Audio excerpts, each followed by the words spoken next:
Wagwan Generals, welcome back to the Shift Gear podcast. We took last week off, not willingly, but more we were kind of forced. We recorded and then we're not good at that. I'm not good at that. And our audio was a little bit off. And it's just, sometimes it's better to put nothing in the world than to put something in the world. So we're back to regularly scheduled programming here. Kieran's been doing a lot of traveling. And I've been super busy as well. And the Leafs, the Toronto Maple Leafs, are not helping because every second night there's a huge conflict in life. So we finally found some time. We're speed running a shift gear at lunch. We're going to break this up into two 30-minute segments so that we can actually deliver shift gear this week. That's what's happened to us here. One thing we really missed on last week was covering Kieran's run with a deck that was pretty sick. So instead of having all the fluff at the beginning where I like to ramble and then we like to ramble together, we're gonna jump right into it. So let's get into to Monterrey, Kieran. You can tell us about your run, tell us about your experience, and obviously you played something pretty cool, so we can dive into that. Yeah, I mean, Monterrey was a really fun time. For people, I think I've mentioned this a bunch in the pod, but I grew up really close to Monterrey. So I got to spend a day going back to town I grew up in. I went to go visit my old house, which was fun. And I had some people hosted me. So shout out Andres in Monterrey. He hosted me, him and his wife, Jackie, hosted me for a couple of nights. So big thanks to them. I had a great time in Monterrey. So yeah, I mean, this was my first tournament without Lugia. So I was excited to play a new deck. Heading down, I wasn't really sure what I was going to play. I really was gonna play. I was really favoring Terrapagos the early part of the meta, and then I just think the way things shook out with Terrabox kind of falling off, Dragapult just being such a big force, it kind of felt like the meta shifted away. So from there, I don't know. I played a lot of Dragapult. I'm pretty good at Dragapult, so I mean, I felt confident playing Mirrors. I just didn't really want to play it. And then I was playing a lot of Golden Go, which I really enjoy playing Golden Go. I think it's really good. So I was gonna play Golden Go, but then I was like, you know what? Let's have some fun. I have enough points. Let's play some Frostlash. So I've only really played 5 or 6 games before the tournament with this. Some of the people I've worked with have played it, so I kind of have an idea of how it worked. And it seemed good. It wasn't just a meme. It was definitely a good deck. And I think from playing it, it was good. So yeah, I kind of just made this list the night before, kind of what I thought would be good in the meta. I saw a lot of people only playing one Devo, which I didn't like because the deck play, if you discard one or you prize one, a lot of your Evo matchups become really bad. And this deck beats Dragapult pretty consistently. It destroys Golden Go. It destroys Raging Bolt. Gardevoir matchup's a little shady. If they curve properly and get set up, you're going to lose. But if they don't get turned too curly, you should be able to run them over a lot of the time. So, no, I felt confident with it. The deck was a little tricky to play, and I was definitely learning as I went. But it was awesome to play. And it kind of felt like going back to my roots a little bit because this is the type of deck that I've always liked playing. I've loved playing these spread control-ish decks. I used to play Tapu Koko Spread. That was one of my favorite decks. If any of you guys played during the Sun and Moon era. Great deck. Yeah, I always loved the evolving decks, the slower decks. So it was a really fun time. My tournament run was interesting. I started 0-2, which I cannot remember the last time I've done that at a major. Maybe when I was a kid one time. As a master, I don't think I've ever done that. The first round, I kind of just misplayed in game 1 just because I feel I was new with the deck, and then I went for a Devo play when I should have gone for a Blood Moon play, and I top decked my Switch, and I had to research. I couldn't double Blood Moon, and then the first game took too long, and my opponent made sure game 2 didn't finish, so I lost that one 1-0. And round 2, I showed up late, which I've never done, because I was talking to some of my students and some of their parents, and then I missed the announcement because it was in Spanish, and then it was quiet, so I showed up late, got a game loss. I won the second game, and I just bricked game 3. So from there, I think it would have been really easy to tilt. I think a lot of people would have. I wasn't really tilted at all. I was just well, I should be 2-0. This is my fault that I'm 0-2. I kind of just locked in and won 5 in a row. The last round, my opponent offered an ID, but I played it out. I lost game 1, and it took a long time. And he offered an ID after I lost game 1, and I didn't think I could win 2 games. So I'm all right, fine, I'll take the ID. Then yeah, day 2 was pretty. I went 3-1. I mean, the loss was just some hard bricking. Actually, to the person I was staying with, which is kind of funny. So I didn't mind losing to him. But from where I started to finishing top 64, I think was a really good result. And I think the deck is real for sure. It's really good. It's good into a lot of the metagame. And I think that's evidence because if you look at Seville this weekend, Arthur Vincent got top 8 with a deck, and he just literally changed 1 card from my list. I know he said that in his interview, and he reached out to me. So I think Frostlash is a real deck. It's probably the most underplayed deck for how good it is. It's very annoying to play against, so hopefully it doesn't become that popular. But it is a sick deck. So shout out to Frostlash Monkey Dory. That's awesome. Yeah, it looks it's one of those decks that was a meme at first, and I Yeah. guess kind of just got stronger as everything else got weaker. And this is definitely something that I expect to see on the radar in Milwaukee. Like it's pretty cool. It sucks that we had to wait an extra week to give you your showcase on this. Clearly it didn't matter because this other guy went top 8 with your list anyways. But super cool. We're lacking some content, so we need you to go out and on a rogue rip and do something crazy. It appears I may be going to Milwaukee now, so maybe I got to pick up some jank to get us some more content. But this is top Nice. 64 with this is definitely impressive. Great Yes. job on that. So thank you. I have a list in the works that has some anti-Guardy spice. Oh But I god. can't leak that. Yeah, I can't leak that. So the other thing we had last week before our episode corrupted is we had our boy Mo on the podcast, which was very overdue. He had a top 16 run, or sorry, top 32, I believe, Yep. with Gardevoir. And so we'll have a segment with that hopefully later on in the episode. We want to give him his time to shine Yep. from Monterrey. He deserves it. But for now, maybe we can take a look at Seville, the other tournament that happened last week, just because it's more updated than Monterrey at this point. Yeah, I mean, I think Seville was actually more interesting in terms of results. I mean, obviously the Monterrey had the Blissey deck. I think that's kind of a flash in the pan. I think it's not that good into Gardevoir, and I think people kind of know about it now. But yeah, Gardevoir won back-to-back tournaments. The Gardevoir list in Seville and the Gardevoir list in Monterrey was the exact same one from Brent. And it was definitely a different approach from what Henry was playing. This list is a lot more streamlined. There's no Zoroark line. There's no Poffins. It's all Nest Ball. There's more Vessel. There's a Cleffa, which I've really enjoyed when I played this list. I think one of the things I don't like about Gardevoir is the deck is very inconsistent compared to its old iterations. So I think this list has a focus on a better turn one, especially when you're going first. Just have us more outs to get in those energies, get in the discard. Yeah, I mean, Gardevoir as a deck is kind of crazy that it's still tier 1.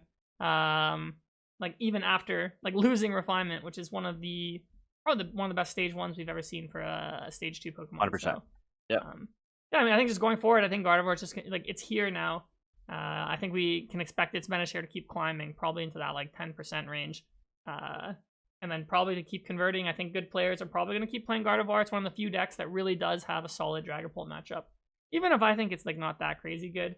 And when it's two good players. But yes, like it is pretty good. So I expect Gardevoir to keep climbing. Me personally, I actually tried this list for once, which I know our viewers are not used to anymore. I'm getting serious again. This list did feel really inconsistent to me. I found that I was always like fighting for my life with like 1 or 2 Ralts just because you don't have the Arvin Buddy Boffin package and like you're relying a lot on just drawing them naturally. And like there are a lot of outs in here, but especially when I was forced to go first, I was struggling a lot to really get anything down. But the list overall, yeah, you're right. It is really, really powerful when it sets up. I love the double candy. I love the triple bravery charm. Like just the new innovations after rotation are so cool. And it means that this deck is just going to keep adapting. Like until Gardevoir rotates, I don't think this deck goes anywhere. And I think obviously Clefairy helped this deck a lot, kind of get out of that mediocre range. And now it's like, I honestly would say it's the best deck in the format. It's won how many events so far? It's ridiculous. So we got to talk about this when we get into the Milwaukee tier list. But my initial thoughts, like this is probably like the play. Yeah, I mean, I still think Dragapult's the best deck, but for sure, this is like it's hard to argue against 3 wins. Now it's more than that now, isn't it? Isn't it 4? What else did it win? I gotta go back. Seville, Monterrey, Atlanta, right? It probably doesn't matter. It's okay. Oh, there was an event I think in Korea or the Philippines. Maybe that is what you're thinking of. Did that happen? No, I don't know. Whatever, it's fine. Korean League. I'm misguided. Okay, yeah. But yeah, I mean the only other thing about this list is like there's no Mew, which I think like makes your Dragapult matchup even better. But I guess yeah, it's that card's so good. Mm-hmm. See, like whenever I play Gardevoir, my problem is I'm like it's like really hard to draw rare candy Gardevoir. Like you only play 2. Mm-hmm. Like there's no Arvin. Like you just natural it. Like I don't know. It hasn't been happening for me. And then like it's very hard to draw Curlia under Badulok. So I mean, obviously people are doing well with it. So like it's probably just a me issue. But I have not been able to like set up consistently with this deck.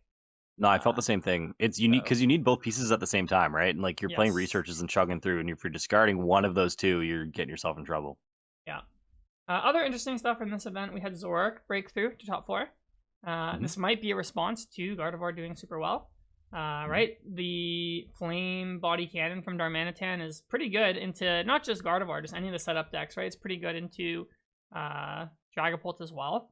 And then Gardevoir is obviously weak to Dark, so you can just copy Reshiram and then knock out Gardevoir that way. So kind of cool to see Zoroark finally doing well. Because I think it's a deck that we all kind of wrote off. But now, I mean, like this result is probably gonna, give some more eyeballs to the deck and have some more people try it. I think Fabian played it as well, if I'm not mistaken. Yeah, he went 8-2-1, so finished in the top 16. He had a list with Hoopa EX. Kind of crazy. I wonder what that's for. For hands, I guess? Yeah, maybe a hands counter. There's Maractus in here as well. So he's definitely playing a more control-y style than the list that we see here in top fours. Yeah, super cool to see Zorak doing well. So maybe that gets added to the meta, right? So we can kind of see as the meta kind of like evolves, like decks like Gardevoir doing well, stuff like Zorak gets like a place to kind of slot in there. And I think Terrorbox is one of its worser matchups. So like, that deck going down like opens up some room for it. One attacker away, bro, I'm telling you. And Zorak needs one more attacker. Just one. I mean, we also had, there's a Terrorbox in top 4 in Monterrey. There's another one this weekend in Seville. I think the one in Seville here, like this is an extremely standard list. I don't mean that in like a bad way. It's just like there's nothing really special in this. It's just kind of more similar to what we were seeing for day 1 Terrorbox list compared to some adaptations. As if we look at the Monterrey one, Yerko made top 4, I think. Yeah. His list was really interesting when I was looking at it. There's only one Teal Dance.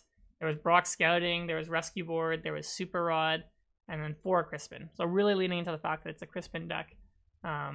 And then there's even a Jamming Tower. So some of the things I thought were interesting, because I think one issue I've had with Terrorbox is when you play against decks that play Badoo, they go like Unfair Stamp, Countercatcher, Noctowl to get it stuck. So even if you draw Noctowl, you can't Crispin again and use Wellspring. But if you can high roll a Noctowl, you can go Rescue Board Crispin, and then you can Wellspring again. So I thought that was kind of interesting. I mean, Brock Scouting as well, if you play against like decks with Unfair Stamp, like instead of turn 2 going like Torrential Pump, you can even go Sob and then just get Brock Scouting and get like Mew, get Latios, whoever, and kind of just get ready for that stamp. And the Jamming Tower as well, you can discard your own Pokemon, you can play around Vengeful Punch, which we've seen pop up in like decks like Golden Go. So it does seem like Terrorbox is still a good deck. I think we might have written it off too early. I think back-to-back weekends of it getting top 4 kind of shows that for sure. I agree with your point on Jamming Tower. I think that card is like criminally underrated right now. It's so good. Yeah. And I mean, like, Noctowl decks are like some of the decks that can take advantage of it the best, right? Because you can just search it when you need it, compared to the other decks there's can't really do that. There's Genesect everywhere, and because of Genesect, people have to play more tools, right? So you're shutting off like 4 or 5 cards in your opponent's deck. That's pretty good.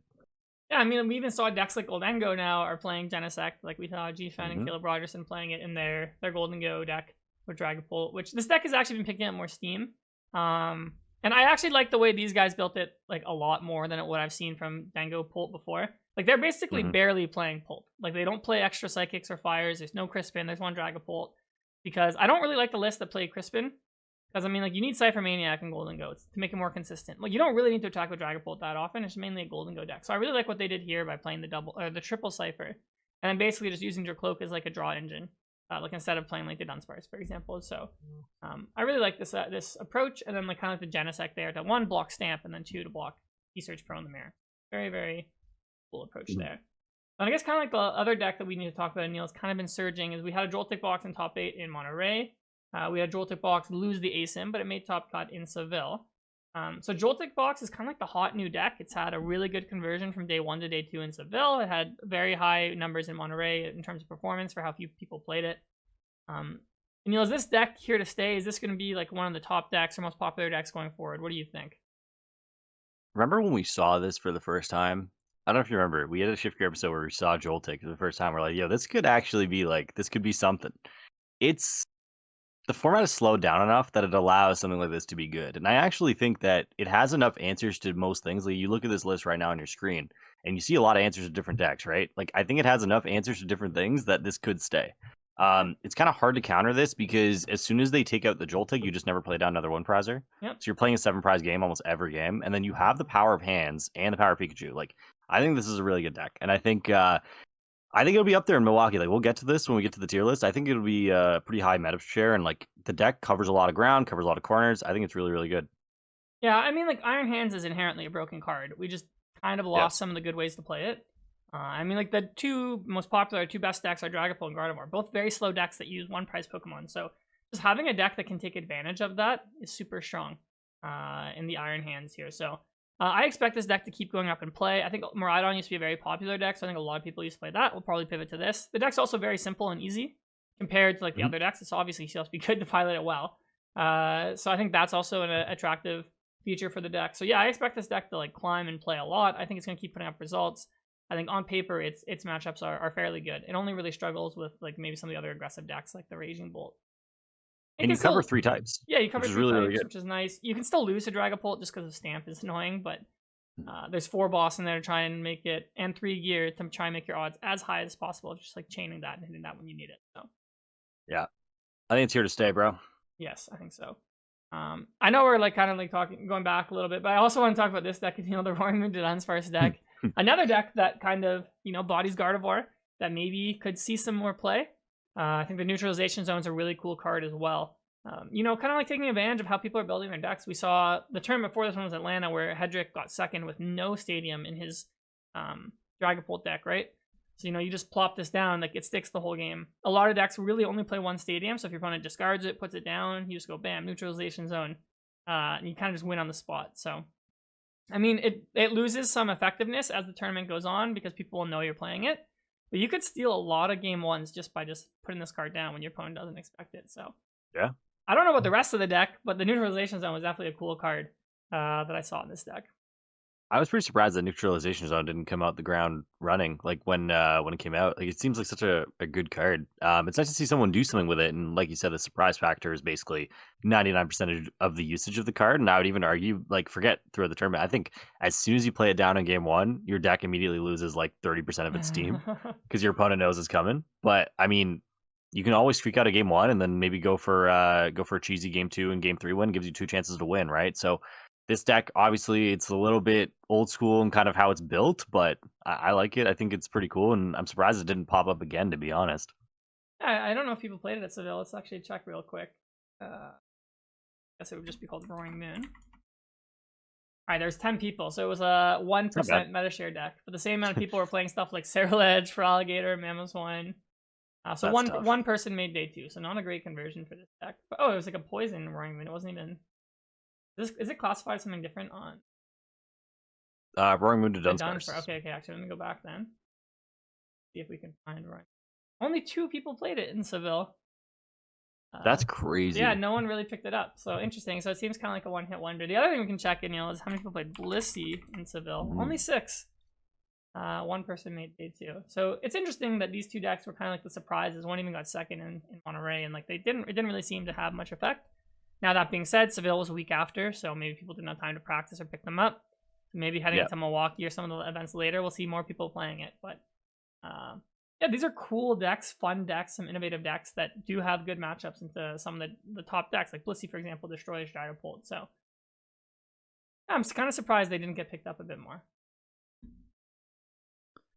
Me too. And I'm trying to get, is there anything else that exciting that happened at this tournament? I think we kind of covered all the cool decks doing well. Nothing else too crazy, I don't think. Look at the EV box over there. Flareon has been popping up a little bit more. This one just missed the top cut. They went XQ1. I mean, again, it's just another deck that has a good Dragapult matchup. So, like, we've seen now, like, a lot of decks is popping up because they, like, these fringe decks, because they beat either Gardevoir or Dragapult. So, like, Frostlash, Flareon, the Blissey deck. So, I don't expect any of these decks to be like crazy popular. I think this deck is around like a 4 to 5% meta share. Actually, we can check if we go on the stats here. I'm like at this point, or sorry, carry on. I want to continue a thought on that after. Yeah, like it was 3% here at. Okay. Yeah, like so. I am like the closest thing right now to like a Dragapult one trick. Like it's all I've played for the last like 2 months, and even me, I'm like reconsidering playing Dragapult right now just because there's like so much hate in the room. Like every deck is designed to beat you, and I understand like Dragapult is strong enough that it can withstand like probably 70% of those threats. But bro, the fact that every deck in the room has a counter to my deck and is designed to beat it is terrifying. So, I mean, I guess this is another thing we'll get into with the Milwaukee preview, but the Dragapult win rate's still pretty good, 54%. But it is really scary hours because of what you mentioned. Like all these decks are just kind of fringe and they're just designed to beat you. Yeah, it's like interesting here, like looking like Dragapult Dusknoir was the most popular deck again this weekend, which I don't think is surprising. Its win rate was only 42.5%, but I don't think that deck is good, man. The non-Dusknoir version is sitting here at around 55%. So that's a trend we've seen a lot, is that the non-Dusknoir version seems to be outperforming. If we go to its matchups here, let's see. So I think a lot of it is just because it seems to have a very strong matchup into the Dusknoir version. Now the Gardevoir matchup is very poor with this version, but the consistency increase maybe by playing this version is kind of where some of that win rate might be coming from, in my opinion. We've seen a lot of players adapt to play the Genesect in their deck as well, so making Golden Go a little bit of a better matchup as well. Whereas I think a lot of people playing the Dusknoir version, I haven't seen that in there. If I click this, I'm going to guess the Golden Go numbers aren't as good. I haven't looked at that. The Golden Go numbers are fairly poor here for the Dragapult. Because you just don't have space, right? You're playing those like dead card ghosts all over the place. Like, I don't know. I always felt like that version just lacked so much consistency. And what makes Dragapult so good is its way of disrupting your opponent while always doing what you want to do, right? Yep. Like legitimately, if Milwaukee was tomorrow, I'm taking my Vancouver list. I'm swapping out Lance for Jacques, and I'm calling it a day. And I'm getting rid of like Radiant Alakazam for another card. I don't think you need to change really anything as long as your deck functions. Yeah, I mean, let's look at the day 2 win percentage. Oh, it actually went down in day 2. Now, again, the sample size is only 40 games, but that is crazy. Yeah. I mean, even Gardevoir like doesn't have a great win rate, right? Like day 1, 51%, and it looks like day 2 it dropped to 48%. Again, small sample size. Yeah. Joltik deck. I don't know, man. I don't know. I feel like people are overcomplicating it right now. Yeah, I mean, it's just like quality. If you're a quality player on Dragapult or Gardevoir, like you should see some success. I think the decks are just that inherently powerful. So they are. They are. Like yeah, you should probably just play Dragapult, Aneil, and then I might. And just I'm playing it with the Tatsugiri and the Latias right now. It's and like, Tatsugiri. Bro, everyone roasts me for it, but it's so good, man. It's been so good. Like everywhere I've gone, like every local tournament, it's carrying because you have a buddy popping out to a supporter. It's so good. And like that's kind of to my point, just kind of putting my money where my mouth is here. Like I think if your deck works, and just maximize all your consistency. I know I sound like Tord, but if your deck works, you will win the majority of your games just because your deck works. Yeah. So that's how powerful it is, and I think that's the approach that you need to take going into Milwaukee if you're going. Nice. In my opinion. Yeah, no, that's a fair assessment, I think. For sure. So yeah, let's talk about Milwaukee. I think it's not the last NA regional. There's still Portland coming up. So is it your last regional before NAIC?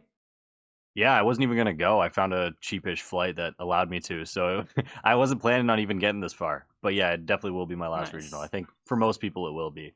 Yeah, I mean, I'm not going. NAIC is my next event, actually. So I have a nice little break here that I'm kind of looking forward to. I tried to register for the Chile regional, but it's sold out like immediately. I was there when it opened. I've never had that happen. So even NAIC this year, like I didn't get in wave 1, I got in wave 2, but. You know what, man? Like I was saying this the other day, I'm taking my first non-Pokemon related trip, like non-business, like Pokemon or wedding related trip next week. I'm going to Banff for like a little while for 5 or 6 days. And bro, it's so weird to like have an open itinerary. And I'm like, yo, like I can actually do what I want to do. So enjoy your time off. Go travel to where you actually want to go. Yeah. I mean, I think I'm just going to stay in Toronto. I think just enjoy that relaxation because my weekends are always hectic. I mean, I was in Mexico City last week, and that wasn't for Pokemon, so that was kind of nice. Like, it was really nice, one of the days I did work, but the other days, just like going around the sites, doing things on my own time, not worrying about anything. Free time, no testing, no cards, no airport security. Hey, what's in the bin? So nice. Bro, I high rolled airport security so much the past week because like I always get stopped for my cards, so I always assume like, bro, my suitcases and my backpack were like filled to the brim with everything. So I was like, oh, I'm gonna have to like unpack these every time like TSA or like the Mexican security. Even TSA didn't pull me over. So I was hyped like that I got through. They didn't flag my cards because I find that it depends on what like security system they're using, right? Like some airports have the ones that can look straight in the card thing. Like for me in Toronto, for the most part, when I'm flying out of Pearson, I'm good. Like I never have to empty my stuff. Oh, they always pull me over in Toronto. Well, how many deck boxes do you bring? Like 3.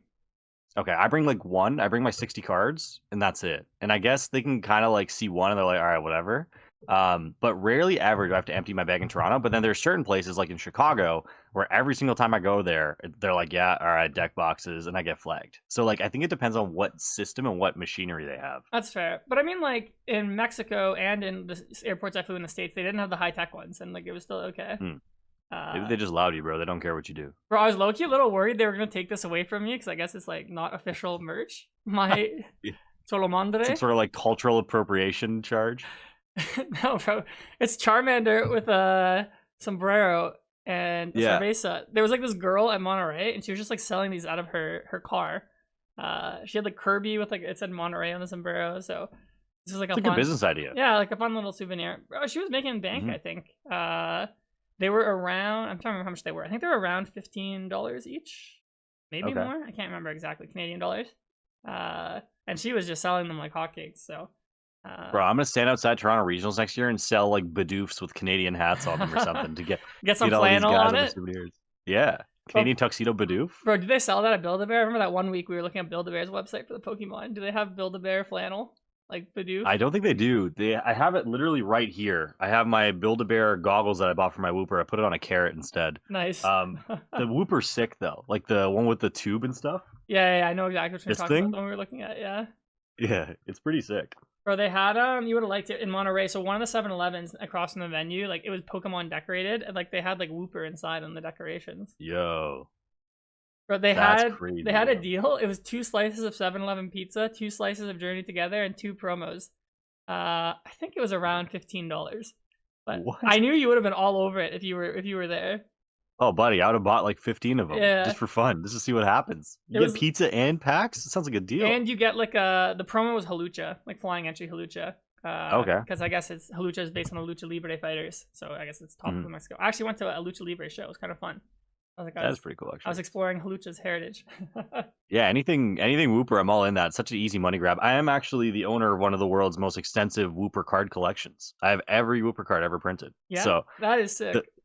Bro, it runs real deep in this house, all right? Like, bro, every Whooper card ever printed's in here.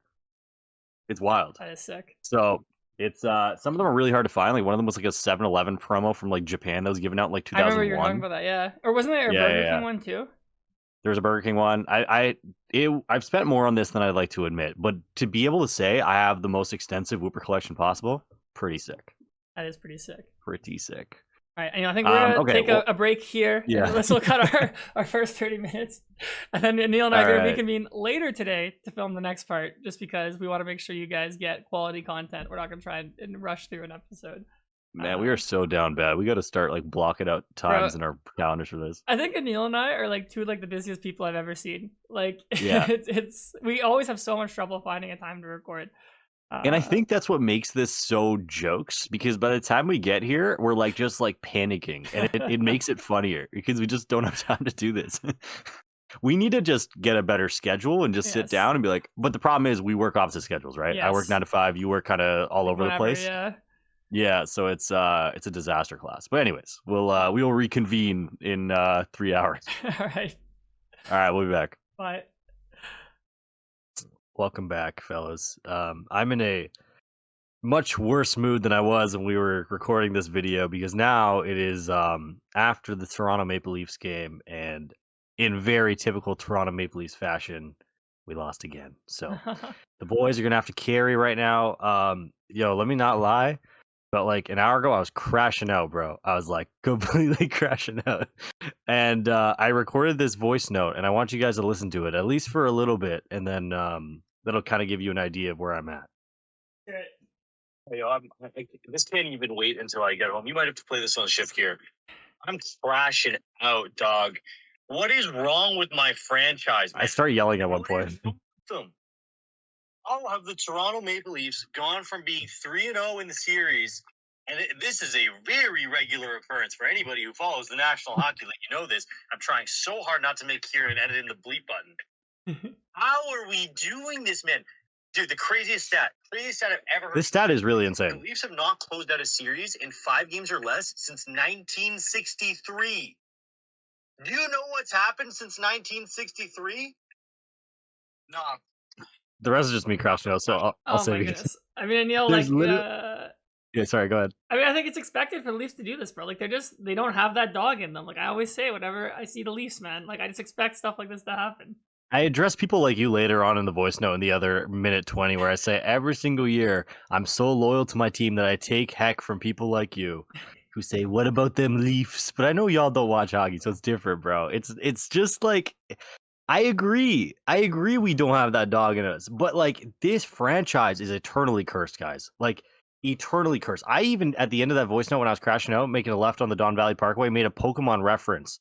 And like I kind of compared it to Pokemon in the sense of saying like this is like starting 10-0 and your opponent offers you an ID in your next 3 rounds and all you need is 1 point to get in, and for whatever reason you don't take it. And then you miss top cut. And then for whatever reason, then you go get DQ'd. Like it's just shooting yourself in the foot over and over and over. And I'm crashing out, but I'm done. I'm gonna let y'all carry on. I'm gonna be. I'll try and be happy and not Nice. depressed now. Wow, that was funny, Neil. So I enjoyed that. I also really enjoyed the Bucks collapse. You love to see it. Yeah, that was cool. I gotta watch that Yeah. back. I really gotta watch that back. Like for anyone wondering why I don't like them, just the year they won the championship, it was just such horrible basketball. Like it was just like just disgraceful to watch. Like it was tough for me to watch. You're gonna say terrorist ball? I'm not trying to get us flagged on YouTube, but it was just tough to watch. I hate watching them play basketball, to be honest. Like they just play so poorly for how much talent they had at the time. So yeah. So that's the nice thing for me is that I'm from Toronto. I love Toronto, but I don't really watch hockey, so I don't get as emotionally involved as Aneil for the Leafs.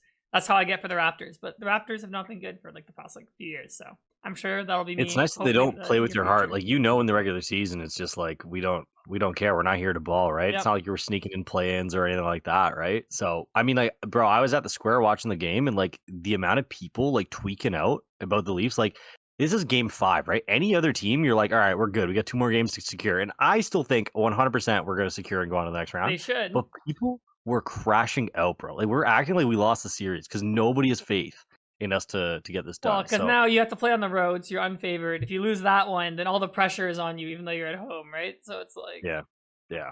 We'll see. Like, I think they'll probably win too, but it's just kind of funny. I think what's going to happen is they're going to win in game 7. That's my guess, if I had to give you a guess. I think we're winning in game 6, bro. I think we're going to come for blood, and game 6 will be fine. Like, our team is matured, but, bro, like, just tonight is painful. That's all I'm going to say. True. And, like, the $17 seltzers at the square really carried me through that one. And that's also shameful. They charge you $17 to watch them lose. Bad stuff. These are $17 seltzers, so it's not just $17. Not even like beer, like a mixed drink. Yeah, that's crazy. So yeah. Well, all right. Let's get into Pokemon now. I have no clue. Yeah, I have no clue is anything about sports, bro. I'm like, yeah, sports ball. Wait, no, did we even introduce Mo, or did you just like crash out on the Leafs? Nah, just crash. Literally just crash out. Full on crash out. Intro, please. All right, let me introduce him. All right. Let's pretend like we started the episode all over again. All right, with us on your right side or up, I don't really know where yet, is right Mo. Here. And Mo is really outdated for a debut on the Shift Gear podcast. This is the top 32 Gardevoir player, the third overall Gardevoir player in Monterrey Regionals. Yeah, top 20, not 20. You know, on him. See those guns on him? He's real. Yeah. Oh yeah, that's the stuff. So Mo's on with us to kind of break down the Milwaukee meta, but we're also giving him his time to shine to kind of talk through Monterrey, his experience, and how he enjoyed the experience of getting a top 32 there with Gardevoir, and maybe we can talk about the deck a little bit. So we'll give you that stage right now. Carry it away. Neil, he has this for you too, so we'll do that as well. Yes, I do have it's a special treat for Aneil. Hello, I'm Mo. Whether you know me as, I don't know, bro, like probably just Mo. Not many people know me as Mohammed, except for like maybe my round opponents. But if you're from Monterrey, and I faced you at I forgot what the place was called, but there's a lot of people from like the Lavender Town team. You know me as Mohammed or the English speaker. But they were awesome out there, bro. Like, my goal was to go into Mexico and give myself ample time to relax, really adjust, and explore the culture. And I think I did a great job at that. I met so many people, probably like 150, 200 new faces. And it was just awesome to meet so many great people and talk cards with so many great people, and like the mutual understanding that like we don't understand each other's languages fully because my Spanish sucks, and then everyone knew English over there, but maybe for certain things with the game I couldn't explain it fully in English.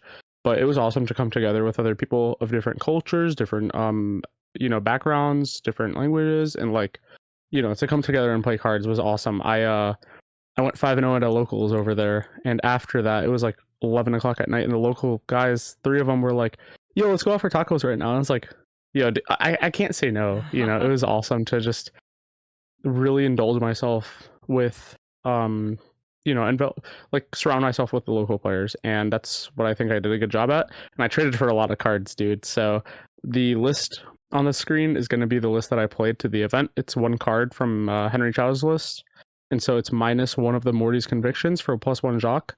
And you know, it was I mean, the list was pretty good, but I got to play like the Altar Clefairy in Spanish, the Altar Pheasant Spanish, the Playstamp Mew in Spanish. Like, my deck was low-key cooking. And I just think that I had such a great time because I was going into the tournament with a clear head, and I was giving myself a lot of time to rest beforehand, which isn't always the case for some players.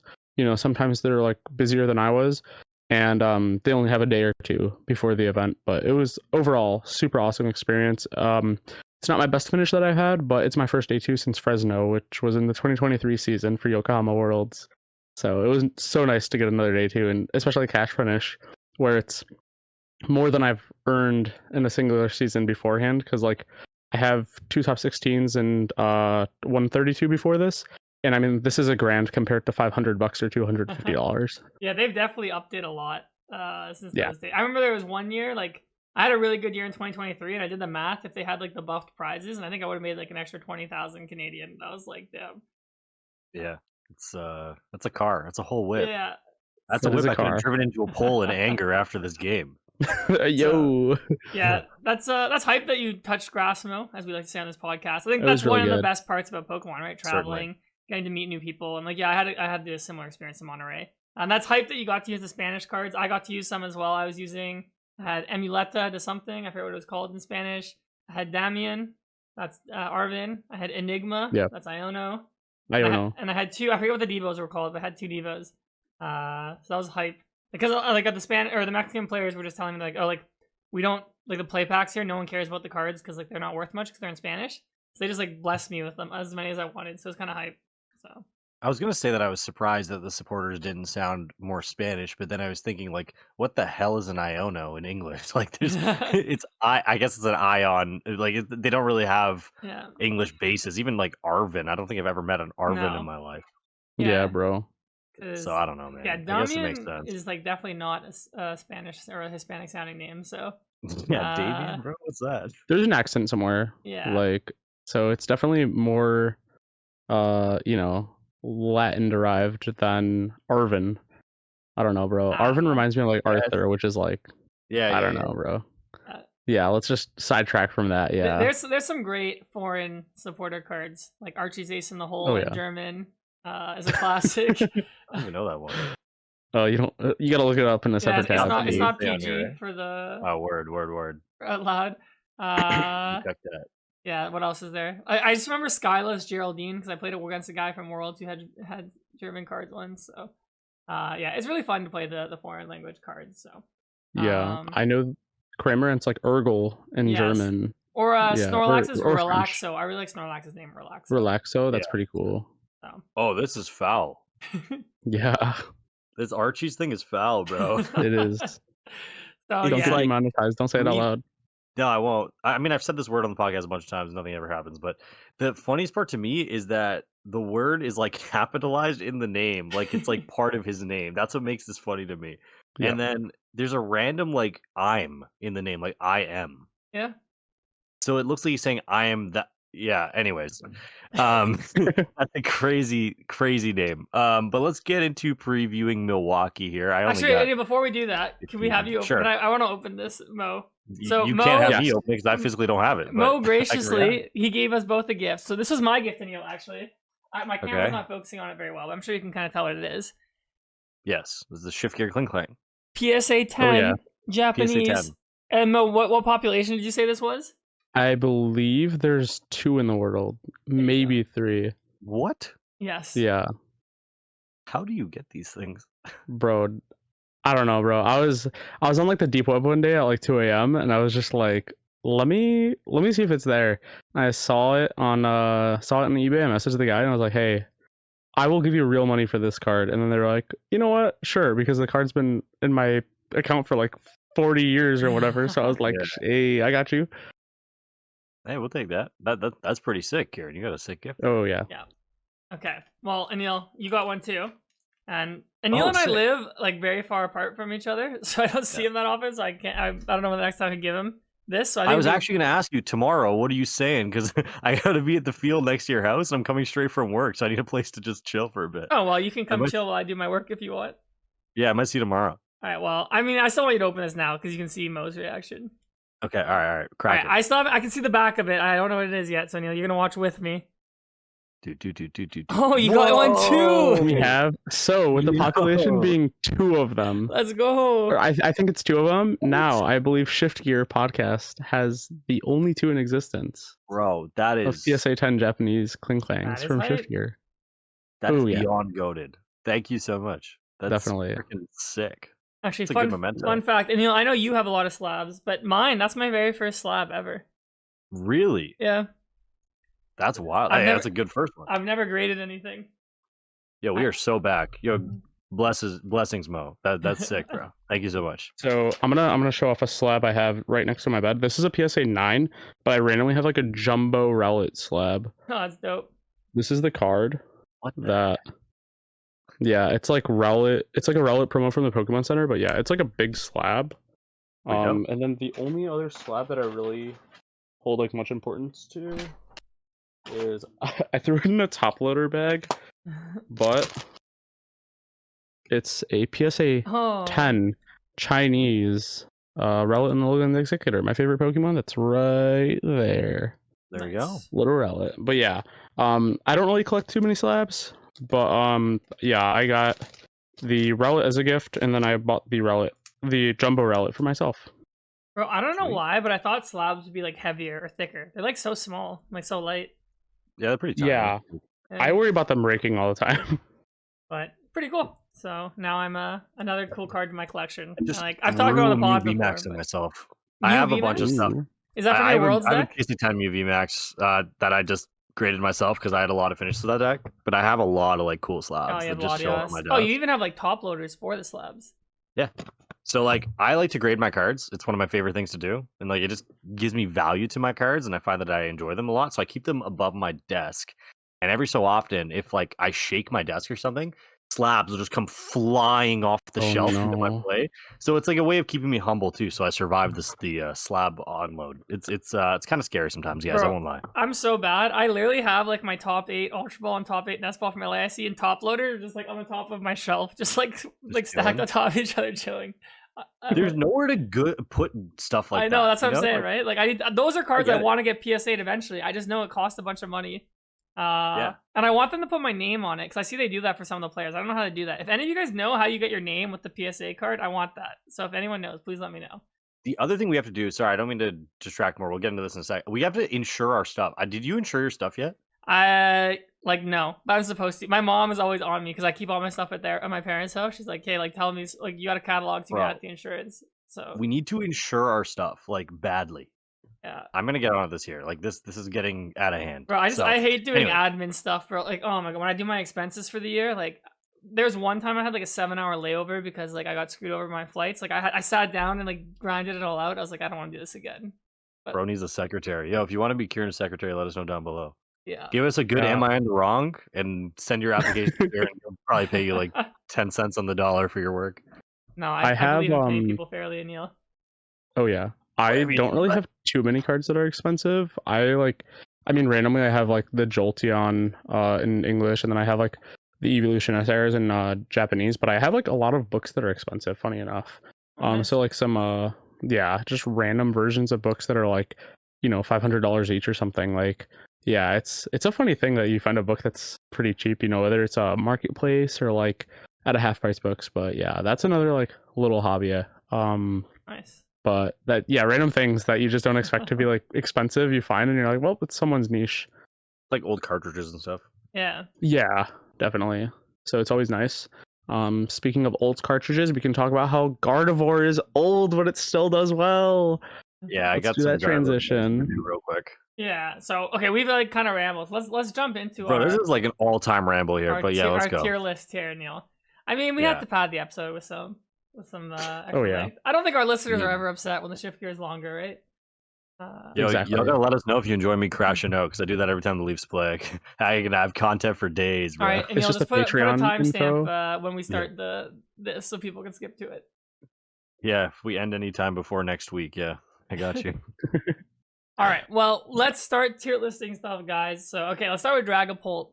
Is there any objection to having it S tier? Is one version S tier, one's not S tier? What do you think? Aneil, we're gonna start with you because you are the resident Dragapult expert. I don't like the ghosts. I'll stand on business. If it wins this next weekend, I will firm that. But I don't like Not, the bro. ghosts, me personally. It's not. What's up? It's not winning this weekend, bro. I don't think so either. Tripling down, quadrupling down, bro. Gardevoir's winning, so This is what I'm Ghost saying. is not winning. So guys, this is what I'm saying. As a whole, like I was mentioning this in the earlier part of the episode, I am like the number one resident Dragapult one trick. It's all I know. It's all I've played, guys. And even I don't think I'm going to play it this weekend because there's so much hatred in the room. Whether that whether that results in it not being an S tier, I don't know. I think the deck itself is an S tier deck, and that's the reason it's getting so much attention. But to me personally, I think the straight Dragapult version is better. I think it does its job more. It plays the game more. You have obviously less tricks, but your deck is good enough that you don't need them. So for me, the straight Dragapult version is an S. I would probably put the Ghosts in A, and that might piss some people off, but that's just how I feel.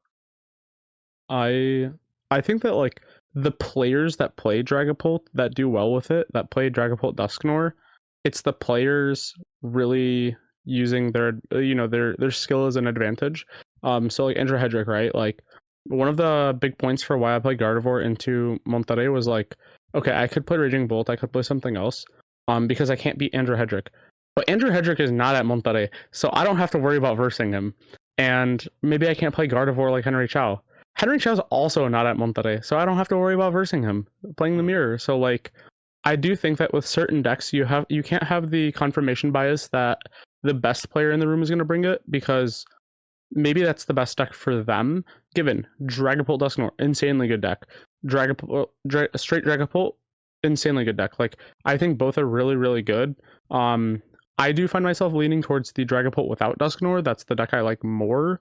And I do like that you can fit way more things and then not play your deck around like, oh, I need Dusknoir, Dusclops, whatever, off of like these Ionos and Badoos.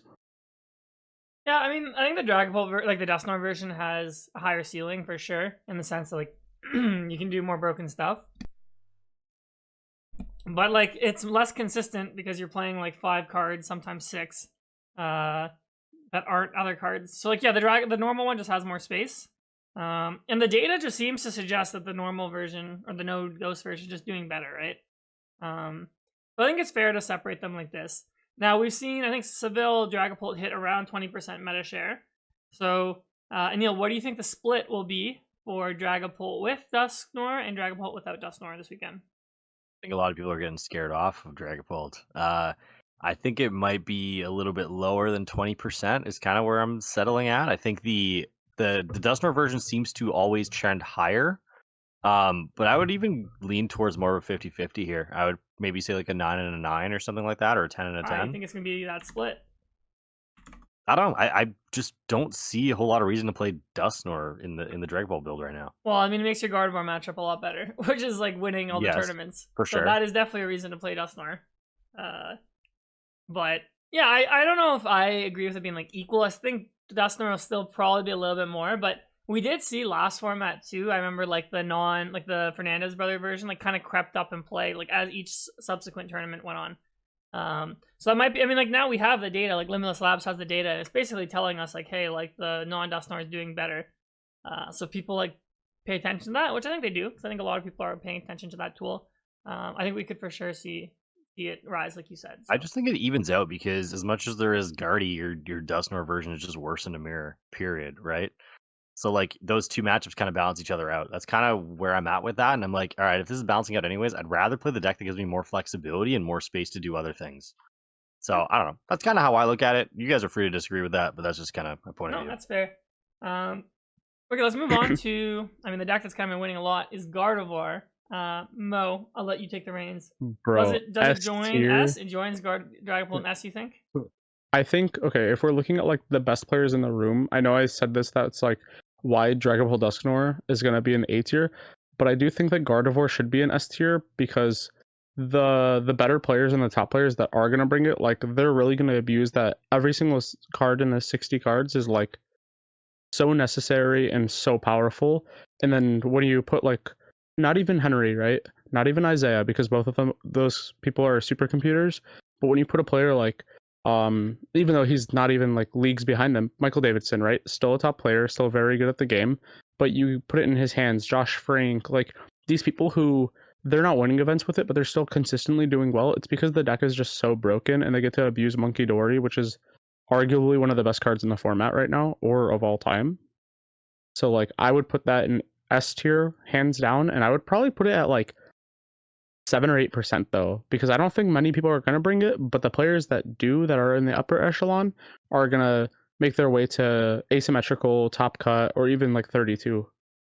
Well, I mean, Open it a lot was. of cans of worms there with the Monkey Dory might be the best all time. We might have to talk about that after. Okay, but Monkey Dory is a very good card. Let's Oh, it agree is. It's to that. definitely. It's Oh, debatably for the best sure. card in standard right now. Yeah. We're just Yeah, like it's- two junkies that like to talk about history, and that's what we got to talk about. Yeah. Yeah. Okay. I think I actually predict 10% because I think it was 8% Seville. People who have seen Henry win in Atlanta have had time to practice now.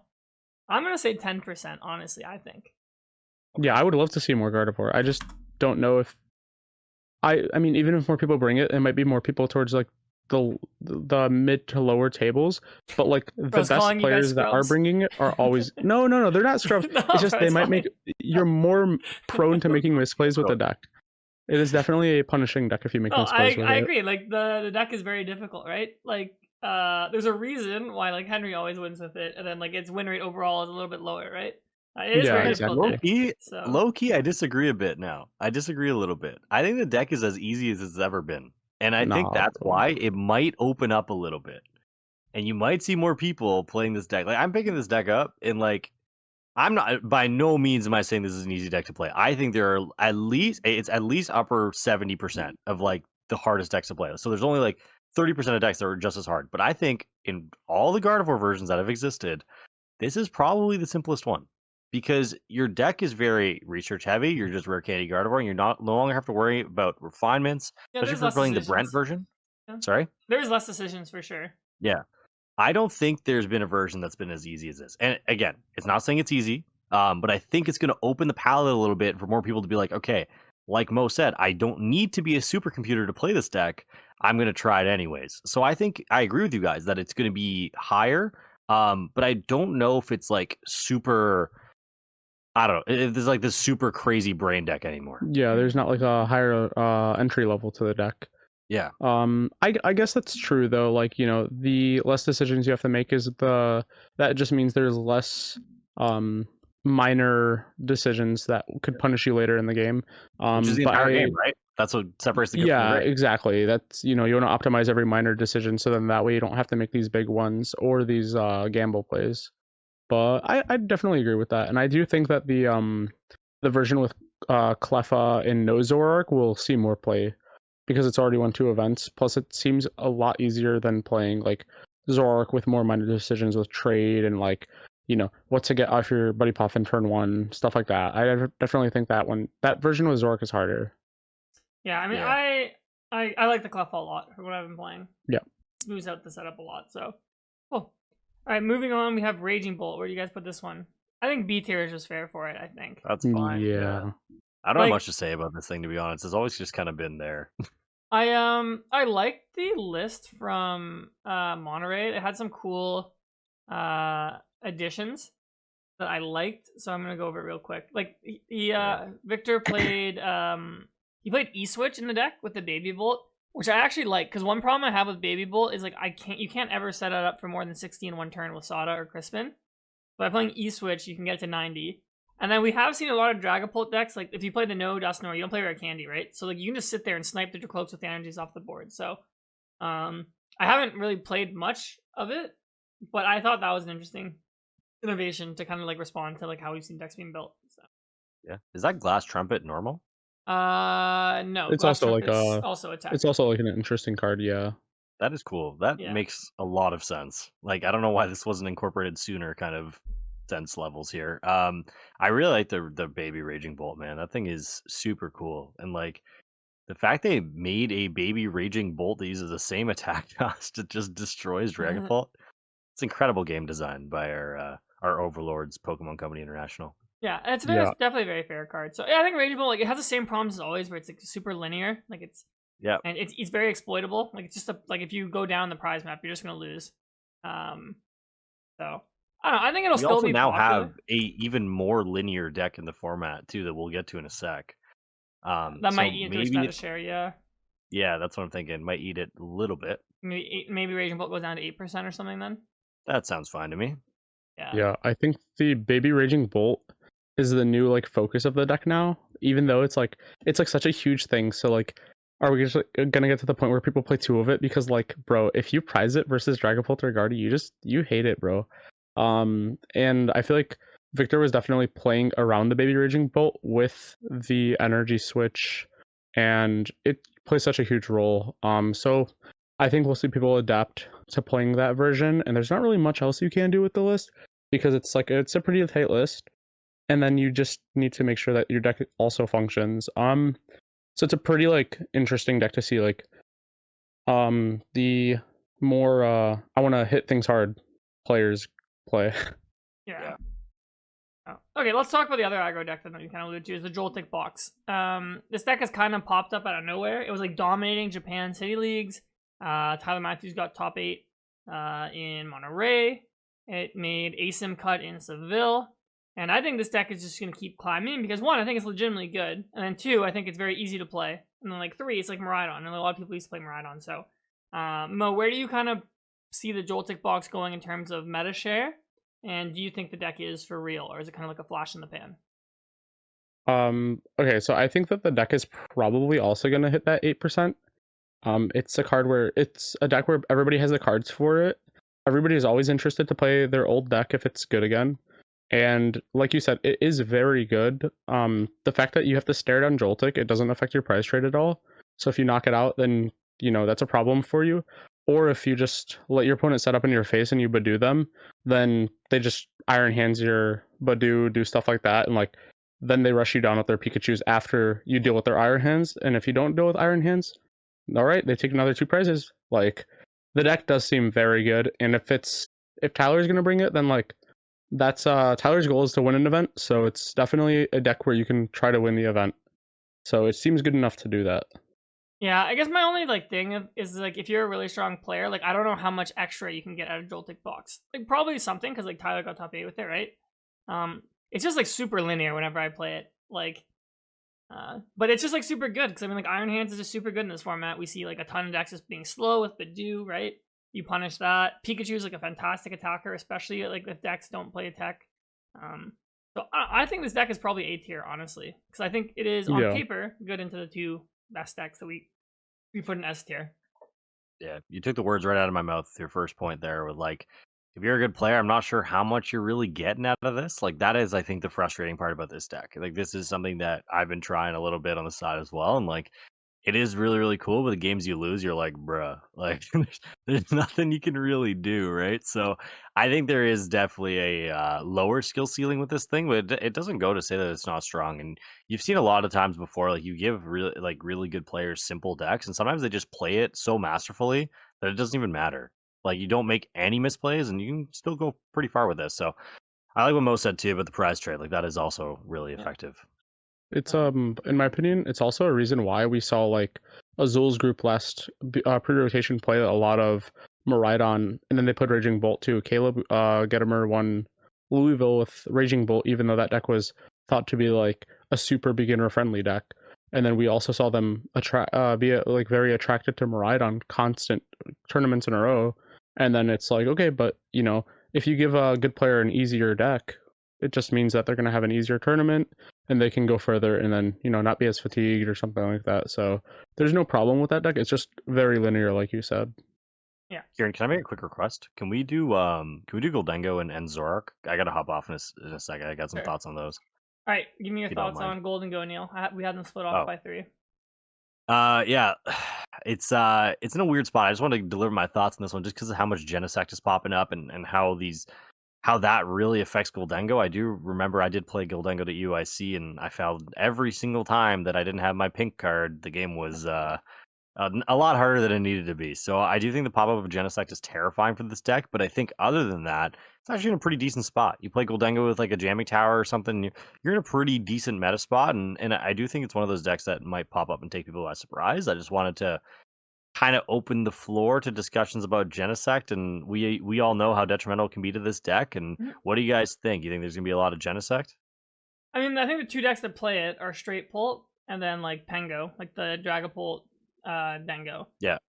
So I mean, if we said the straight Pult is gonna be like 10%, and then if we think Pengo, we'll say like later, I don't know, like 5-6%. Like that's like 16%, which is significant. I could see random decks just start playing Genesect just as a trend, because I think Goldengo is another one of those decks where on paper you're favored into Dragapult and Gardevoir, which is like a very appetizing place to be.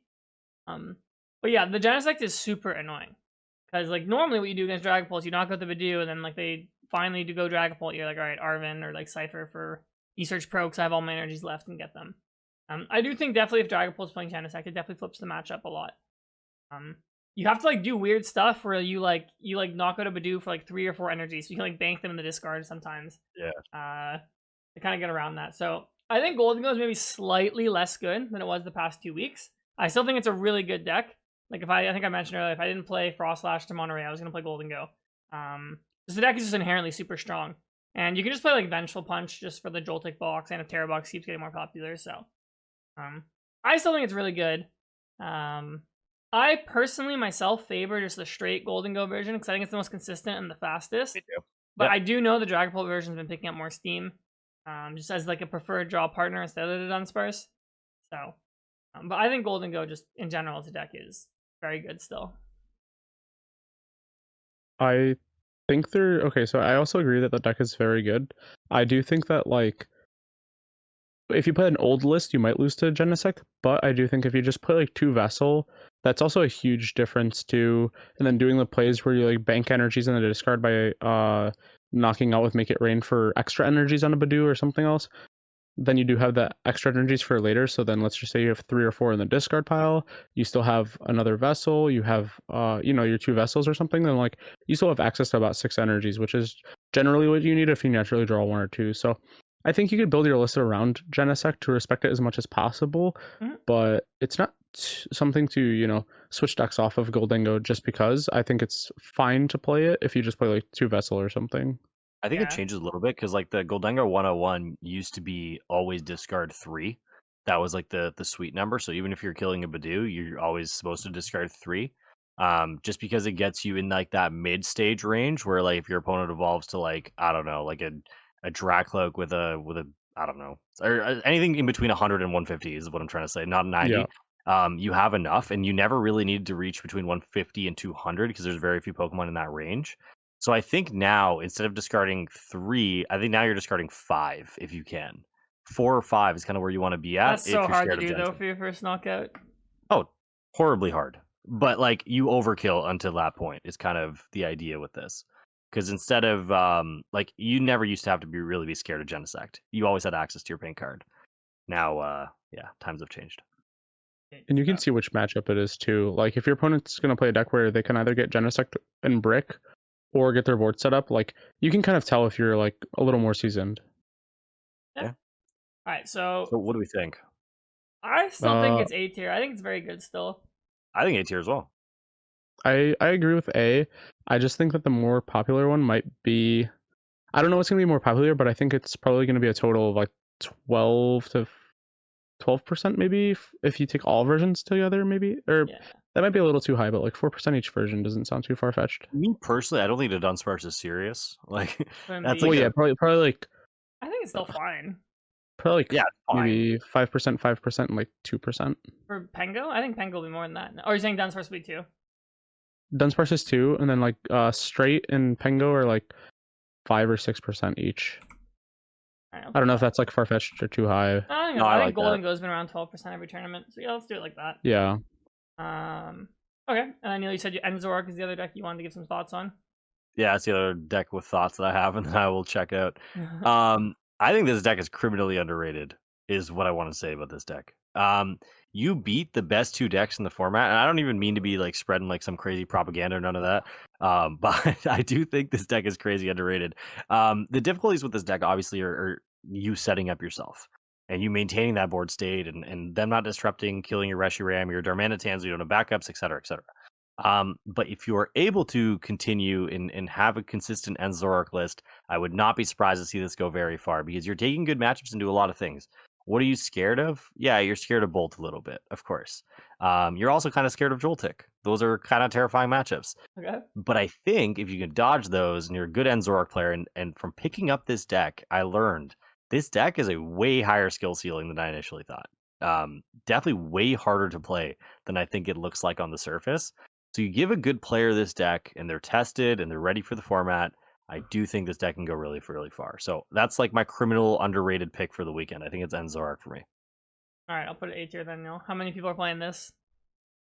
I think it's gonna be like 7%, bro. 6 or 7. All right, 7%. Let's put it. I mean, it got top 4 in Seville, so people now have a proven result, a proven list. So anyone who's been trying it might be excited to bring it out. So Yeah, I don't know. Do you guys disagree with that take? I feel like it's pretty no, underrated right now. I think it's fine. I mean, like, yeah, you beat like a lot of the top decks, like probably Dengo, Dragapult, Guardy. Yeah. I don't know how you are into the rest of the decks. Like Raging Bolt doesn't seem good. Joltik seems bad. Terrabox seems bad. Archaludon seems fine. I don't know. Maybe like outrage them to death. Yeah. You hit for weakness when they don't attack. That's got to be worth something. Yeah, You're also but- good into Golden Go because Darmanitan hits for weakness. Yeah. So no, actually, yeah, it's pretty. Well, I mean, if you're at top tables, like you probably are farming everything up there, unless you hit the weird decks. So Yeah. you I just didn't gotta mean to get come there on like, first. with some like Kendrick Perkins take, but it felt pretty pretty necessary that, I don't know, it feels pretty underrated. So if anyone's on the cusp, I'm not saying I recommend it, but I'm not saying I don't recommend it. I think it'd be kind of cool and fun to go with that and run some Ends Zorark this weekend. Trade. Our favorite word. Yeah. Trickster GX or whatever it is. But yeah. Ride is beating. All right, fellas. Unfortunately, that is it for me. I got to go work tomorrow, but you guys continue the rest of the episode. Thank all the shift gears. Thank you so much for being here, and Mo, thanks for coming on. I'm not gonna have this. Aneil, see you in Milwaukee, buddy. All right, we'll Yes, carry sir. without you. Yes. Thank you for the clink clank too. I appreciate it. Of course. All right. Have a see good you guys. night. Get some Bye. rest. Bye, Bye. Neil. All Good right, night. now we're back to just me and our guest host now with Mo. All right, so Mo, let's move on to the Terra decks, Terrapagos and Terrabox. I think Terrapagos is one of those decks. Like I was super high on it. Like as the format was developing, it was super good. I just think it's kind of been choked out of the format now, just because I think Dragapult is worst matchup. Like I've tried so many ways to make the matchup favorable, I can't do it. I think Gardevoir is also like not an amazing matchup either. So I might even say Terrapagos might be in C tier at this point, just because I think it has a bad matchup to the 2 best decks. Yeah, it can like utilize some cool mechanics in the game, like the Bouffalant, right? You buff it up with Bouffalant, you put a Bravery Charm, that's cool. You have 310 HP, but like you don't really do anything with your deck. And like to charge it up, there's no double turbo energy. It just got way worse since you move or you lose double turbo, but like I feel like every other deck can take an aspect from Terrapagos and pull it and then like use it in their own deck anyways. Like the Monkey Dory, Gardevoir and Pult do it. And like one hit potential, like there's not really one hit potential unless you play like a black belt or something. So you're just jumping through hoops and hurdles to like kind of mimic what other decks do. And the Bouffalant was the only thing that you could do in response to like Terrabox going using Water Pond turn 2, but like Terrabox is on the downtrend too, so then like Terrapagos just way worse. So I think Terrapagos is gonna be like a 5% deck. Yeah, I might even see it going lower, like 3% type thing. I think it's really just some downturn.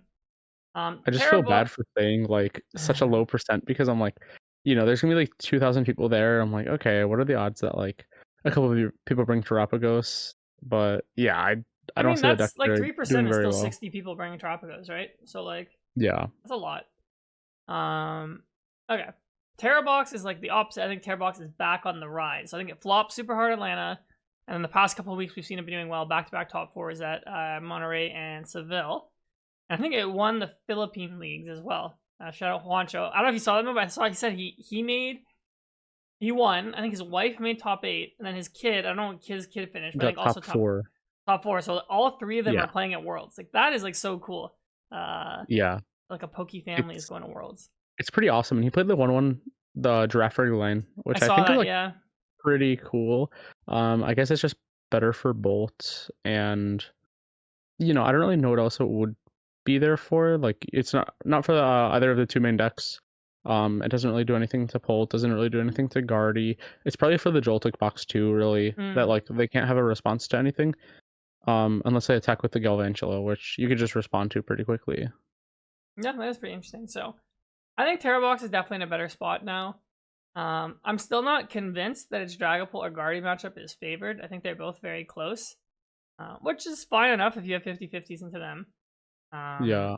I think it's actually decent with the Joltik box. I think you're faster than the Joltik box. You can outtrade them, I think. The Dengo matchup is like slightly favored, I think. It depends if they play Vengeful Punch. I mean, like stuff like Bolt, like fine. And Zork, Yeah. I'm not sure what that matchup's like. Terrapico's going way down in play is actually very good for Terrabox. So, Exactly. It's like a buffed percentage for it now.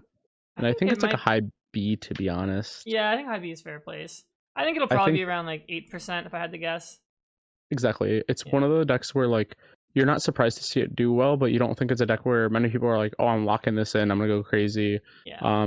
It's really a meta call. Yep, agreed. All right, next up is Poison Archaludon. What are your thoughts on this deck? Bro, the deck is mid.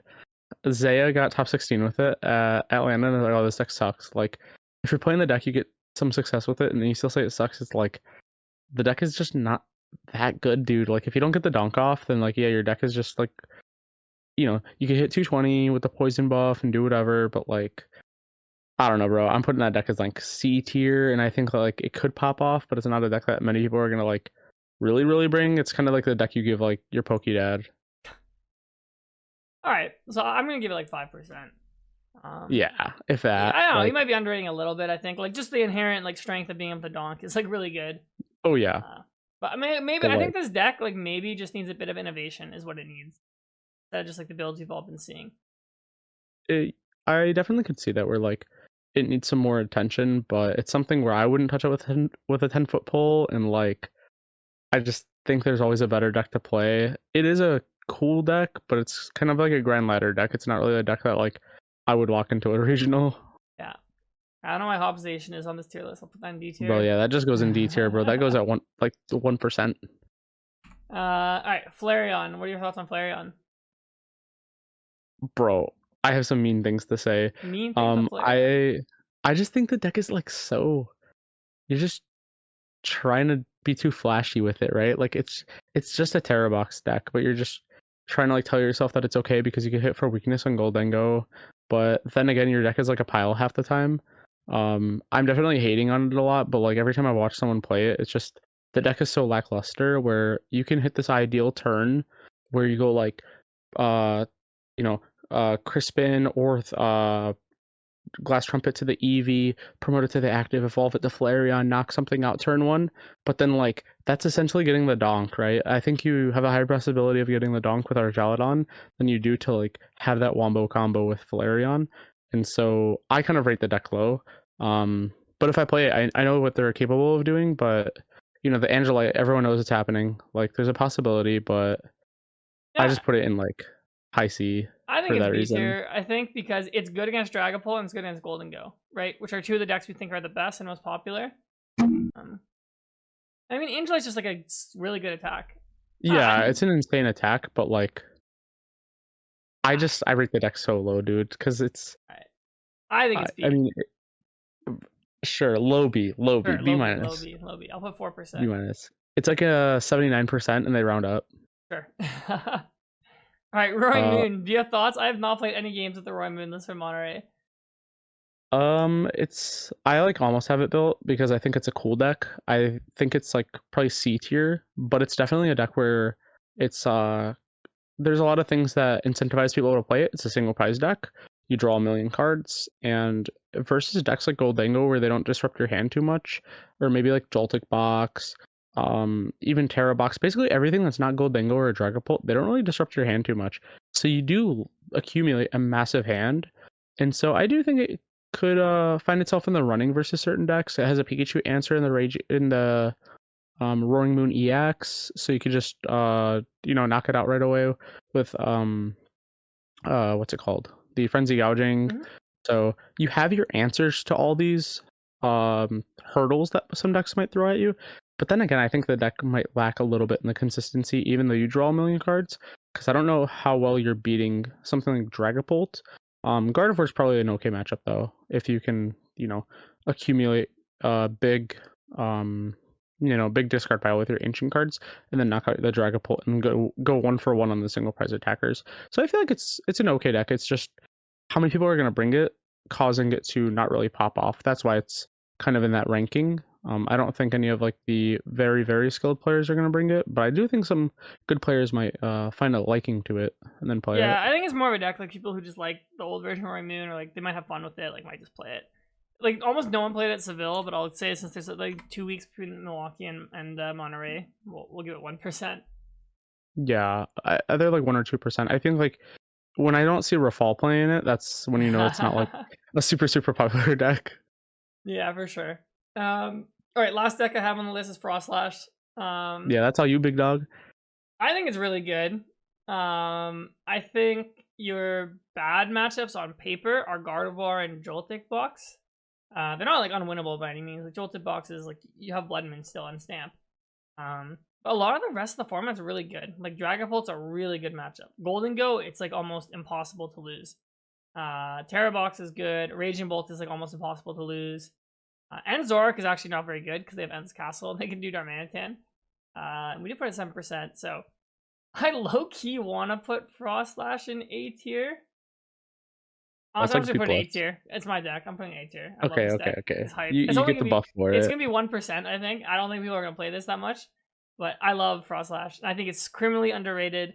It's super fun. Not for your opponent, but it's a sick deck.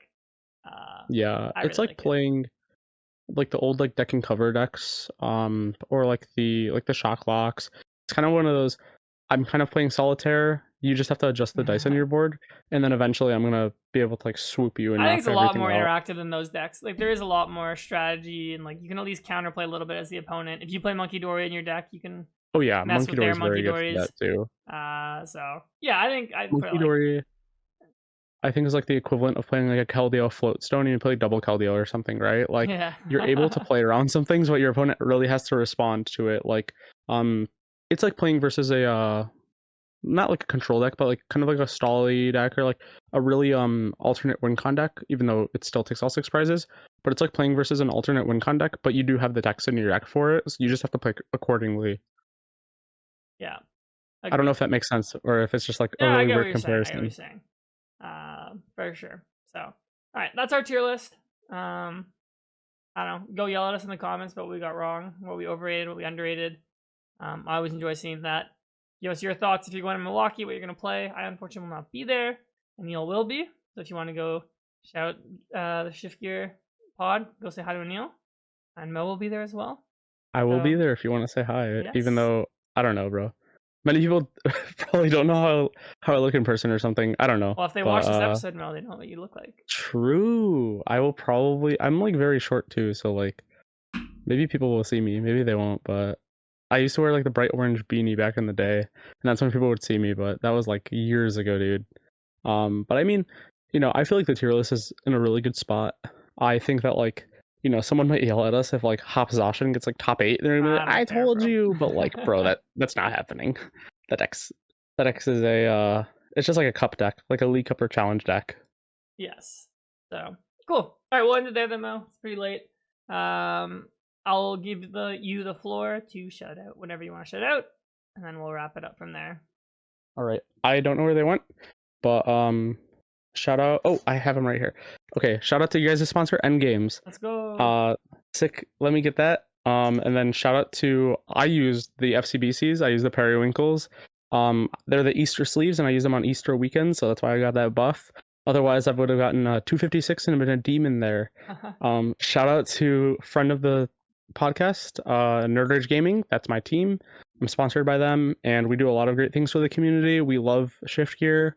So like, tune into our streams 6:30 Central Standard Time every Thursday, and we stream our League Cups challenges. We are doing a 3v3 in the summer. Stay tuned for that. And then we're doing a charity event in the summer where NRG versus pros of the game. So we are, it's an uphill battle, but we're doing it for charity. So tune in, donate, and do your best. Nice. Yeah, we love the folks over at NRG. Great Oh, yeah. group of people. So definitely go check them out. So. Oh, and my Twitter or X is PTCGMo. So if you want to follow me there, I just post about like random things and being a teacher. So nice. Fun stuff. Awesome. Well, Mo, thanks so much for stopping by. We appreciate it. Thank you for having me. Yeah, it's always a good time with you. All right, so that'll be this week's episode. Good luck to everyone competing in Milwaukee. If there's tournaments around the world that I forgot about, good luck to you as well. Honestly, just good luck to you if you're playing Pokemon this weekend. Hope you enjoyed the episode, and we will catch you next week. Thank you. Good night or good morning. Whatever it is.